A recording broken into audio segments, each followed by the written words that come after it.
Serious question lang. Okay, people are, they always praise the Spurs for, fantastic teamwork, ball movement. They're like the nearest thing to a perfect team. But when you look at the younger guys, wag na natanggalin mo si Manu, si Tony Parker, and si Duncan. Look at the younger guys. Meron ba diyang future superstar? Franchise player. Someone who will sell jerseys, sell sneakers. Maging big-time product endorser. Meron ba? Leonard. Si Leonard, medyo tahimik eh. Kawhi? Pinakamalapit niya si Leonard. Closest, I guess. Might be the closest. Pero hindi rin. He's a star, but we don't know if he can make it to the superstar level. Ibang level yun eh. Ay, iba nga. Kunyari, pumili ka na isang player dun sa mga young guys, ilipat mo sa big market. Ilipat mo sa LA. Ilipat mo sa New York. Meron ba dyan kaya maging superstar? Parang wala sa personality ni Leonard. Wala sa personality niya. I don't know, he seems like really laid back. Parang Duncan daw. Duncan laid back rin na. Parang si Leonard, parang if lumipat siya, parang malulungkot ako. Di ba? Such a Spurs guy. Parang may isang tao sa buong San Antonio na ganun. Na naka-dreads. But I think he has to be the guy.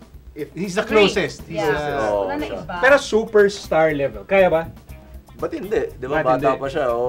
Marami pa siyang years na laro rin. Malaki pa yung improvement niya. Nakita mo yung laro niya. May improve pa yun. Di ba? So, pwede siya maging superstar kung gugustuhin niya. Suzy? Parang being a superstar requires a certain mindset. And I don't think he has it. And that's not necessarily a bad thing. Yeah. Parang he's super humble, super team first, super kayo muna. Dito lang ako sabay. If you need support, then I'm here. That's what I think of him. Magu? If he stays with San Antonio siguro. Dapat he stays. Yeah. San Antonio Spurs, itong run nila, all the way sa mag-retire yung Big Three na yun, you're not looking at any high draft picks unless makapag-trade sila sa anong... you're not looking at any high draft picks, Siguro he stays there and Pop stays on. And sa kanya na i-build around yung team. Pero mag-isa, hindi kaya eh. Parang, di ba? He might be the closest thing, not too sure though, if he can do it on his own in another market. Charles? Superstar, you're talking about like what, Melo level? Yung franchise player, ganyan. I don't know parang hindi.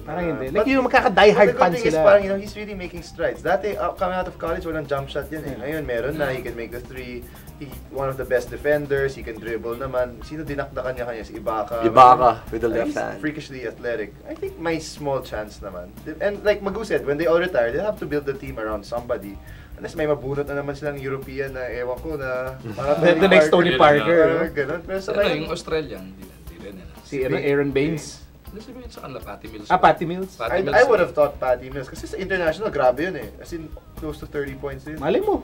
Pero, maybe. Pag nawala si Parker, siya naman. Maybe. Ang feeling ko kasi, the reason why I thought of this question, feeling ko, pag si Popovich pumipili ng player, ang feeling ko pinipili niya, ayaw maging superstar.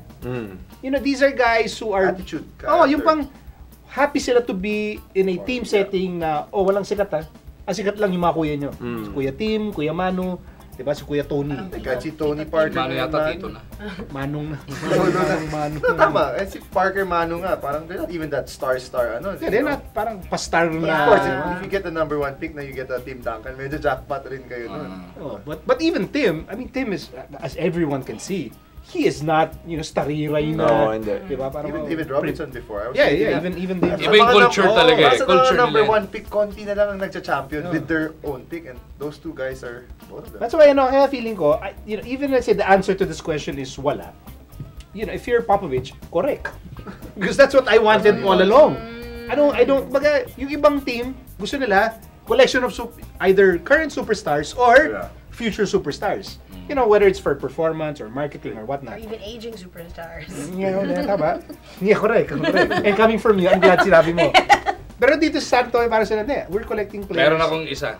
Sino? Naisip Sino? Nila. Pwede maging superstar. Sino? Si Boris Diaw. Pag pumunta dito, naging extra rice English. Kasi meron, extra rice.